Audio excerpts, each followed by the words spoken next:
Salam sejahtera dan salam Sarawakku sayang, bersama saya Janet Bennett.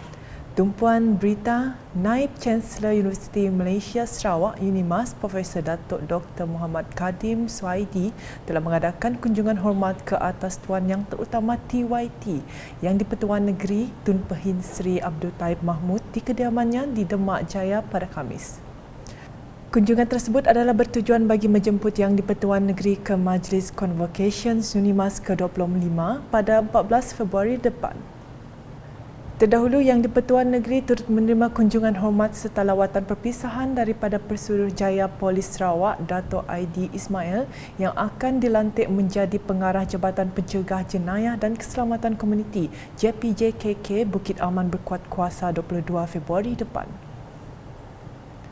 Berita seterusnya, seramai 12,301 kanak-kanak di Sarawak sudah menerima suntikan vaksin dos pertama dalam program imunisasi COVID-19 kanak-kanak PIC Kids setakat 9 Februari 2022. Timbalan Menteri Kesihatan 1 Datuk Dr. Nur Azmi Ghazali berkata, ini adalah satu kejayaan yang dicapai Sarawak dan ianya akan memberi semangat serta perangsang kepada negeri lain untuk meningkatkan usaha memberi vaksin kepada penduduknya.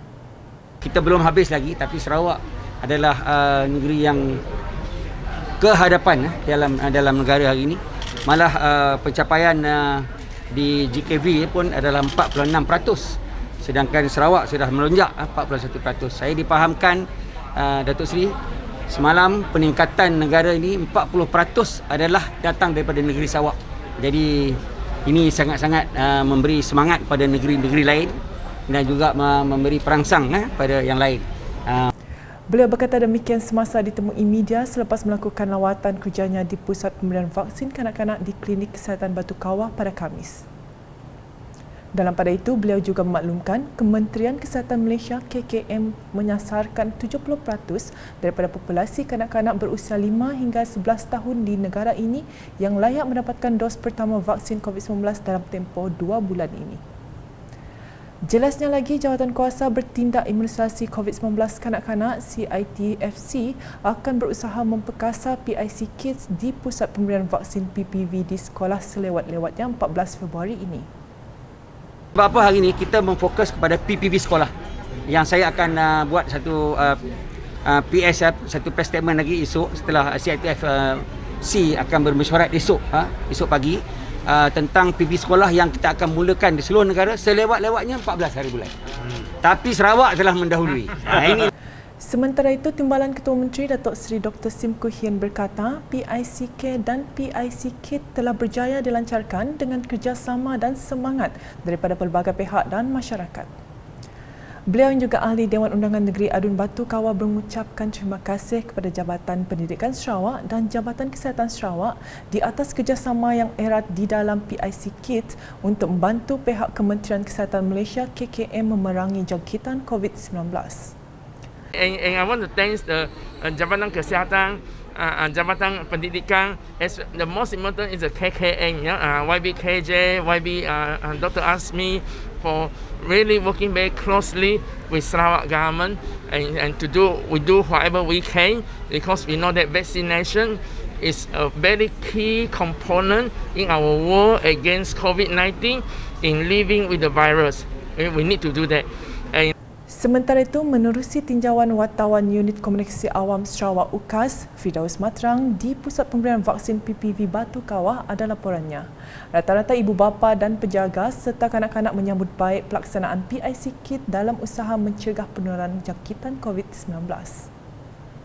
Assalamualaikum dan salam Sarawakku sayang. Saya Firdaus Matrang kini berada di Pusat Pemberian Vaksin Kanak-kanak di Klinik Kesihatan Batu Kawah bersempena dengan lawatan kerja Timbalan Menteri Kesihatan 1 Datuk Dr. Azmi Ghazali dan akan ditemani Timbalan Ketua Menteri Sarawak Datuk Seri Dr. Sim Kui Hian.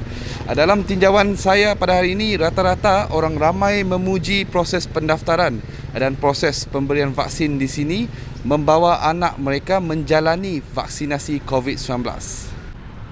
Walaupun cuaca pagi ini hujan renyai-renyai, namun ia tidak mematahkan semangat ibu bapa atau penjaga kanak-kanak untuk membawa anak-anak mereka ke pusat pemberian vaksin PPV bagi mendapatkan vaksin COVID-19. Sementara itu, menerusi tinjauan Unit Komunikasi Awam Sarawak UKAS sebentar tadi bagi mendapatkan respon kanak-kanak yang baru saja mendapatkan vaksin COVID-19. Rata-rata mereka menyatakan rasa tidak sakit dan mengajak rakan-rakan mereka untuk segera mendapatkan vaksin COVID-19. Rasa sakit tadi? Tidak. Ha? Tidak. Tidak sakit. Okey. Sakit si vaksin tadi? Si sakit. Kawan-kawan yang belum ambil vaksin boleh ambil vaksin. Sementara itu, bagi ibu bapa atau penjaga pula, pengambilan vaksin bagi kanak-kanak juga amat penting memandangkan kesan jangkitan COVID-19 yang serius berkurangan sejak program imunisasi COVID-19 dilancarkan bagi membantu usaha kerajaan mengekang jangkitan COVID-19 yang lebih serius. Ada perasaan takut jugalah, takut nanti tiba-tiba dia tidak mau. Ya, tapi so far okey lah. Ya, so far okey, dia bekerjasama jugalah. Sebab nampak selepas vaksin dulu COVID kita memang ada turun lah. Saya rasa memang perlulah untuk kita semua membanteras COVID inilah. Ya. Sekian laporan saya Fidas Macang di Klinik Kesihatan Batu Kawah. Kita kembali ke studio. Berita berikutnya, seramai 4 orang pelajar dari kawasan Dewan Undangan Negeri Dun Bukit Saban menerima bantuan pendidikan. Mereka ini merupakan pelajar yang berjaya melanjutkan pengajian ke Institusi Pengajian Tinggi Awam IPTA. Bantuan berbentuk wang tunai itu merupakan sumbangan daripada Timbalan Ketua Menteri Dato' Almar Douglas dan disampaikan wakilnya Penghulu Peter Jos Labut dan Ketua Pergerakan Wanita PBB Bukit Saban Nahariah Muhammad Sapoy. Sumbangan itu bertujuan meringankan beban dan merupakan galakan kepada pelajar melanjutkan pengajian ke peringkat lebih tinggi selepas menamatkan pengajian di sekolah menengah. Berita selanjutnya, penggunaan teknologi dalam pertanian akan menghasilkan produk yang berkualiti dan mampu melahirkan petani yang berkualiti. Menteri Pemodenan Pertanian dan Pembangunan Wilayah Menred, Datuk Seri Dr. Steven Rudi Utom menyeru petani berubah dari pertanian konvensional kepada pertanian moden dan pintar. So the reason why probably we're looking at new technology, IoT and so on, we want to build quality farmers, quality product and value for money. Beliau berkata demikian selepas melakukan lawatan kerja rasmi ke Taman Kekal Pengeluaran Makanan TKPM Rampangi pada Rabu. Datuk Seri Dr. Steven Rudi menambah, kementeriannya dan jabatan serta agensi di bawah Menred komited dalam memajukan sektor pertanian di negeri ini. Looking at the task given to us to make sure that we're doing a profitable so-called farming or agriculture. That means to modernize them in order to meet modern technology, to produce good quality, to be able to meet by the year 2030, we are expecting to be a net exporter. So at the moment, the Department of Agriculture and the rest of the agencies are working hand in hand with the ministry. They will be able to meet first the target of the government, state government. Second, to ensure that by the year 2030 we will have high income economy. So they have raised the level from 4,000 to 6,000 per household. So to me, when I look at the potential, it is not impossible. So we have to work hand in hand with private sector. Berita diteruskan dengan Kementerian Pembangunan Wanita, Kanak-kanak dan Kesejahteraan Komuniti KPWKK dengan kerjasama Elika Sdn Bhd telah bersetuju membangunkan sebuah kucing komuniti Social Support Center CSSC yang pertama di Sarawak. Perjanjian itu telah dimenterai melalui Memorandum of Agreement MOA yang ditandatangani Pengarah Urusan Elika Sdn Bhd Datuk Bobby Ting Si Ching dengan Setiausaha Tetap KPWKK Datuk Dr. Rashidah Berhasan di Bilik Seminar Baitul Makmur 2 pada Khamis. Terdahulu, jemputan telah diberikan taklimat mengenai CSSC yang bakal beroperasi melibatkan Majlis Pembangunan Sosial MPS, Pusat Fisiologi dan Kaunseling Sarawak serta badan bukan kerajaan NGO yang berkaitan. Dalam pada itu, penubuhan kucing CSSC ini juga bakal memberi impak positif dari segi inklusiviti sosial dan kesejahteraan komuniti dalam menghadapi masalah sosial yang akan dimantapkan. Antara komponen perkhidmatan yang ada di dalam CSSC adalah tempat transit bagi pelindungan mangsa krisis keluarga, pusat latihan untuk wanita yang terjebak dengan isu sosial, sudut aktiviti remaja dan kanak-kanak serta pelbagai perkhidmatan sosial yang disediakan Kerajaan Sarawak. Berita di Bau, Majlis Daerah Bau MDB diminta untuk menyediakan anggaran kos bagi kerja-kerja membaik pulih jalan raya alternatif Kampung Tebawang Sao, Kampung Jugan yang mengalami kerosakan akibat tanah runtuh baru-baru ini.